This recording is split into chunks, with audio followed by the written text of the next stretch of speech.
अशा प्रकारे फक्त ड्रग्ज विकून दिलीप सांगवी यांनी सन फार्मा कंपनीला नॅशनल नाही तर इंटरनॅशनल ब्रँड बनवले। वडिलांसोबत मेडिकलमध्ये काम करत असताना त्यांना जाणवले की सर्व कंपन्या मोठ्या प्रमाणात अँटीबायोटिक्स आणि पेन किलर बनवत आहे, मात्र सर्वात इग्नोर कॅटेगरी पण मोठी डिमांड असलेल्या सायकेट्रिक ड्रगची मॅन्युफॅक्चरिंग खूपच कमी आहे। ही गोष्ट लक्षात आल्यानंतर त्यांनी कर्ज काढून 5 सायकेट्रिक ड्रग्ज सोबत 1983 मध्ये सन फार्मा कंपनीची सुरुवात केली आणि अगदी काहीच दिवसात कंपनीचा सेल प्रचंड वाढला।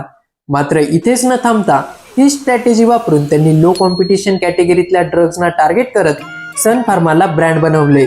40 मॅन्युफॅक्चरिंग साइट्स, 100 पेक्षा जास्त शहर, प्रत्येक मिनिटाला 1000 पेक्षा जास्त प्रिस्क्रिप्शन आणि 10,000 करोड प्रॉफिट सोबत सन फार्मा आज फार्मा सेक्टरवर राज्य करत आहे।